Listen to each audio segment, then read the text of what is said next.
Anyway, so yeah, I went to their program. Um, and they were saying, all kinds of cool stuff. I got 3 days worth of stuff that at the time I thought was really cool. Again, now that looking back at it, it's like, well, they taught me some really cool concepts and some cool things to be aware of and to, just to know, I guess. But they weren't really things where you could like take your checklist and be like, okay, do A, do B, do C. Oh my God, I actually did what they were talking about. It wasn't really that good of information on that level. But at the time, I thought it was really cool. And something else really, really, really freaking cool happened that 3 day weekend, which in retrospect, like actually like got me in a lot of trouble. Um, but and anyway, we'll talk about that. But at the time, I had really, really good credit. I had a credit score. Like how when you get on your banks, your bank thing, and it'll tell you like, oh my God, not your TransUnion, but your FICO score, your FICO thing, whatever there is, blah blah blah. Well, at the time, mine was 804. I had a really, really, really good credit score. And it was because I knew how to manage money. When I first got into college, I put myself in, a bit of debt, not a lot by my, by my standards now. Like it was like $700. It's like, ooh, wow, that's a lot of debt when you're a freshman in college and you're coming into college. You got to pay for, little things and whatever. And you don't have a job. I racked up like $700 worth of debt. And I was like, oh my God, so I spent a lot of time trying to pay that off when I first got my first job, but anyway, at that time, I thought that was a lot of money. So ever after there, I was really, really good about, well, let's manage my money. I actually have a budget. I'm gonna take care and make sure I'm not just blowing up my credit cards. And anyway, with all the stuff I did, I ended up having a really, really good credit score. I did 804. And anyway, so I walked into this 3 day workshop for Company X, and their whole thing is, oh hey, you can't pay for this. Well, give us your credit card, and we'll run your credit card and see what your credit is. And if you've got good enough credit, what we're gonna do is we're gonna send you to this other company that's gonna sign you up for a whole bunch of credit. And basically give you funding, like that's how they talked about, we're going to see whether you're eligible for funding for our program, And at the time I was like, oh my God, this is so cool, funding, but anyway, and actually the first one I went to, the company, the little MLM company thing, they did the same thing. And actually when they gave it to me, they're like, oh yeah, you don't really qualify for anything. And I was like, okay, well, whatever. I guess I couldn't do it even if I wanted to anyway, big deal, good thing. But anyway, for the second one, the Company X, they ran my credit card again, and they're like, "Wow, you're actually like eligible for like quite a lot," And I was like, "Are you kidding me? Like, fuck, I'm actually eligible for credit? Like, I'm eligible for funding. This is actually a thing, Because when I first showed up there, they were like, "Oh yeah, this is just And I was like, this is cool stuff. I'm learning things, whatever. I know they're probably going to, based on the last one I went to, I know they're probably going to try and sell me on some program or something. But you know what? I don't have any money for it. Doesn't matter. Who cares? I don't have to worry about it because I don't have money to buy it anyway. Um, but I let them, run my credit just anyway because I figured, well, I don't know. Who knows? I didn't expect anything. But lo and behold, apparently something had changed in the week between these two like 3 day workshops or something because they come back to me and say, hey, based on your credit, you're eligible for like $25,000 to $50,000 worth of funding. And I was like you got to be kidding me. Like I'm a college student. I'm broke. My my highest credit limit ever was like $3,700, which I just gotten raised like a week before. Like before that, it was like 2,100 or something. Like that was a lot of freaking money to me. I made like 18,000 a year working at the Home Depot. Like yeah, that seemed like a lot of money. But anyway, it completely blew any of my reservations out. Suddenly it was like, oh my God, I may actually have the ability to do this, and instantly it's like all my hesitations and reservations like weren't a thing anymore. It's like I couldn't see anything beyond this. Oh my God, this big luminous, I might actually be able to do this. How cool is this kind of thing I was looking at there. Um, but anyway, long story short, I ended up buying into their thing. And what they were offering was a business training course. Like the whole we're going to teach you how to, in my case, start a business. In other people's cases, we're going to teach you how to take your business to the next level. Whatever. Cool stuff. But anyway, I ended up signing up for it. And they had like three different tiers. You can buy just like the basic, the very, very bottom level. It's like it's just online training or whatever. And then above that, you've got, like well, we're going to give you that, but we're also going to give you like mentorship. We'll pair you up with a mentor for, it ended up being like 10 sessions or something. We'll give you 10 mentor sessions. And then like I don't know, the top one was like, we'll give you even more mentor sessions or something. And I think I also got like access to a live event that I actually never even went to, because by the time it came around, I was so fed up with these guys, I had no interest in going to it. I think I can actually still go to it if I want to, which would actually be hilarious. Like, that'd be really funny if I went to that now and like talked about everything I learned there now on this podcast. Maybe I'll do that. That'd be funny. But anyway, so whatever. I signed up for this thing, signed up for, these mentorship sessions and, their little program or whatever. I ended up paying $25,000. About, $25,000 for this so-called business course. I think they took off like $2,000 from that, because it was like the $2,000 that I paid for the little 3-day workshop. And they're like, hey, we're going to give you a bonus here. We're going to refund you like the $2,000 that you spent on this 3-day workshop. So it's like, oh my God, I only have to pay $23,000. But whatever, 23,000, 25,000, whatever. It was a lot of money. And so anyway, I sign up for this thing, and then 2 weeks later, they send me to this other company and they reveal, hey, by the way, that funding, we're going to sign you up for $50,000 worth of credit cards, which sounded really cool at the time. It's like, oh my God, cool. Sign me up. Cool. Whatever. You've got good credit. This would be cool. I'll have credit cards, but they sent me this company that signed me up for, I think the grand total I ended up getting was 48,000 and some odd change, worth of credit. I ended up getting like 9 credit cards, for some of them quite high balances. I think the highest one I got, we had like a $13,000 credit limit. It was really funny too, because it's like they were actually like almost like scamming the banks in a way. Like, basically what they did is they say, okay, here's your credit score. What do you make a year? And I'm like, oh, well, I make like 18,000 a year at Home Depot, and they're like, oh, well, don't worry about that. Most of the people who go through this, end up making like 150,000 a year, and so then the banks only want to know like your projected income, not what your actual income is. What do you project to make this year or whatever, so they were saying like, well, let's go ahead and take your, we'll take your actual income now and we'll add like 120,000 to it, because that's probably what you're going to make this year, So I was like, okay. I mean, sure, part of me is thinking, well, that sounds a little shady, but the other part of me is like, well, oh, come on, smoke and mirrors, we all know how that kind of thing goes. Sure, whatever, So they basically told all these banks that yes, I have an income of 135,000. Yeah, 800 credit score and $135,000 income. Like, yeah, no wonder I got $48,000 worth of credit.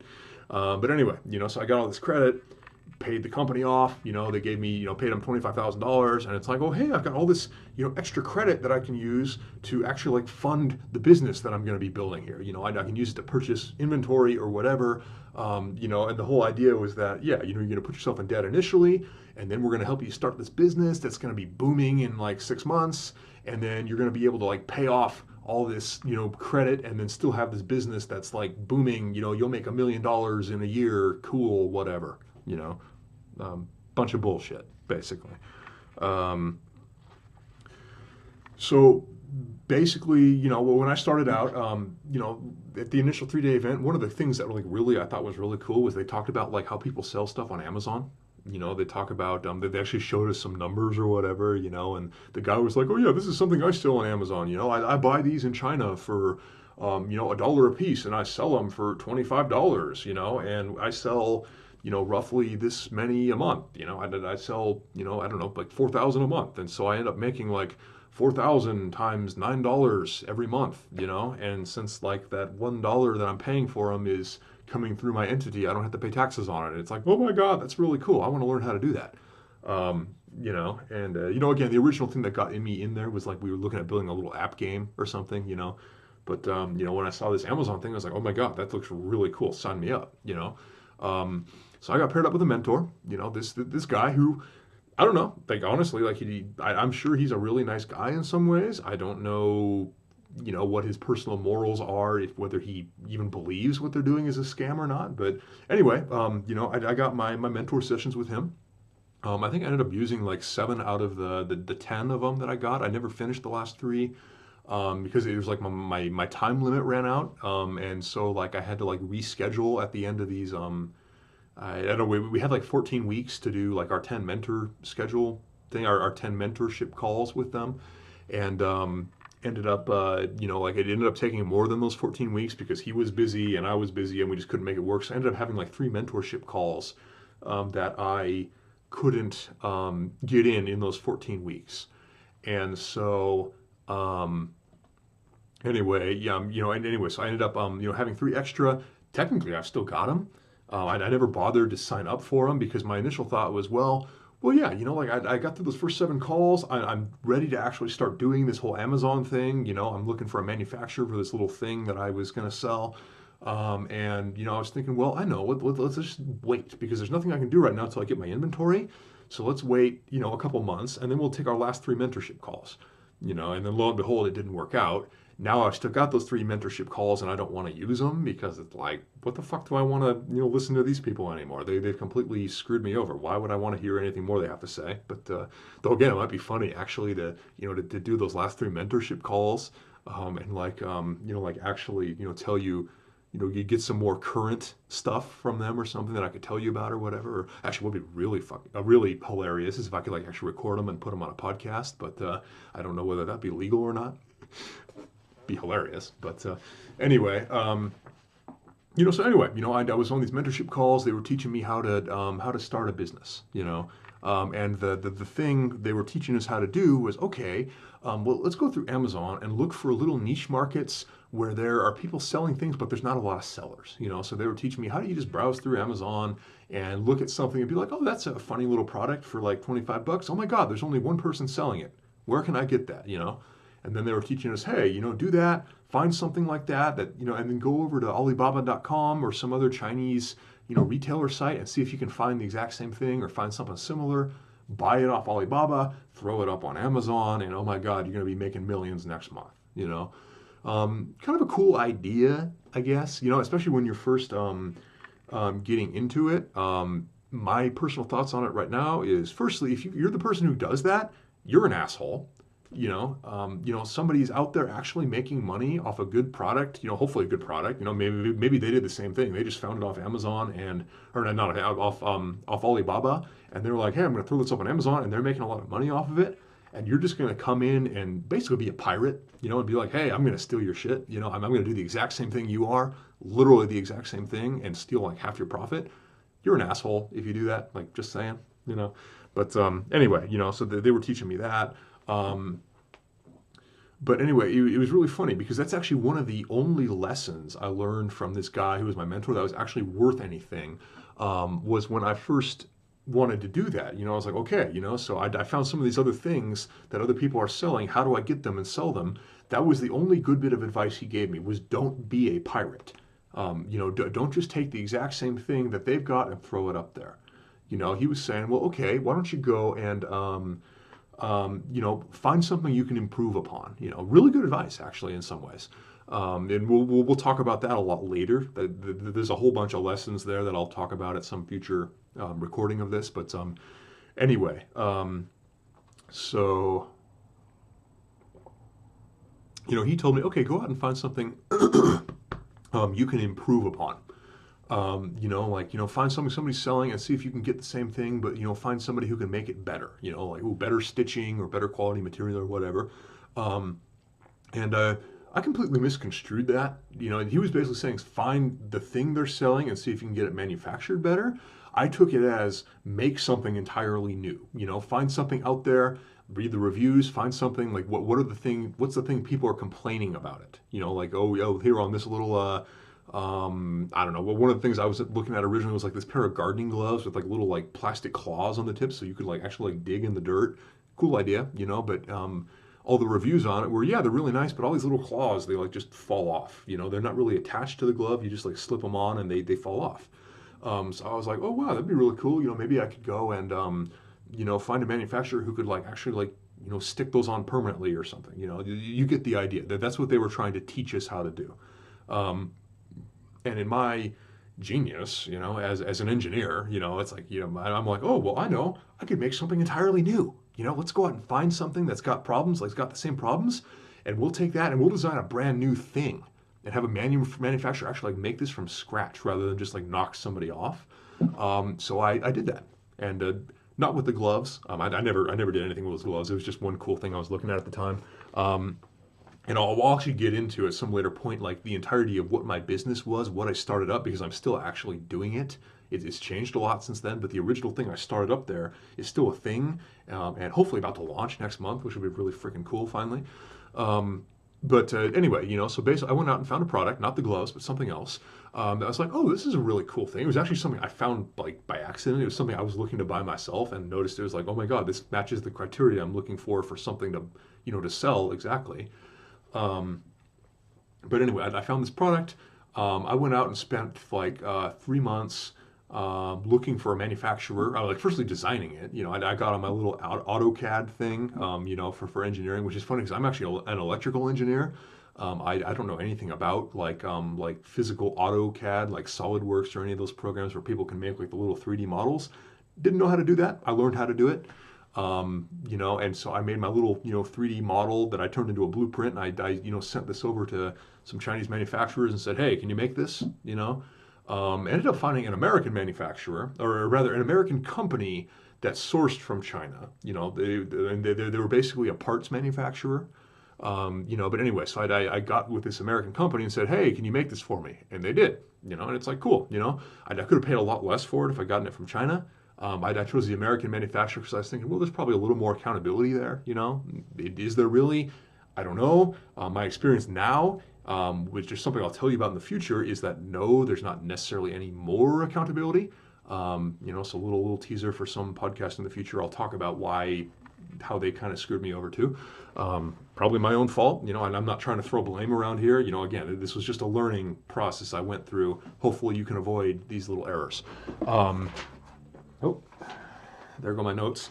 But anyway, so whatever. I spent, 3 months designing this thing and trying to find a manufacturer, and ended up paying this American company to produce these things for me. I ended up ordering 2,000 of these things that I'll talk about in a later podcast. Cost me, I want to say about $7,000. It was like $1,500 to produce the mold for them.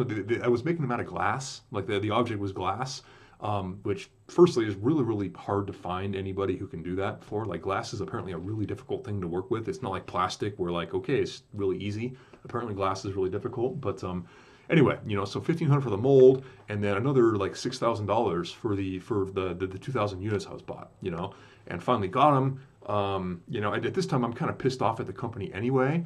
Partly because I had friends who went through it too. Like I made some friends at that 3-day event who were doing the exact same thing I was doing, and they were getting like fucked royally trying to do this. I mean, I'll talk about them in a moment here. But anyway, my story, I bought these things. I was getting ready to launch them on Amazon. And anyway, it ended up not working. And what I finally did is I decided, well, I'm not going to put these on Amazon. I'm going to start my own little online company and sell them. And now that little company has transitioned into something else entirely that it's still like still does the same thing it was originally designed to do, but it's changed. Whatever. We'll talk about that when I actually talk about what I'm doing now in some future podcast.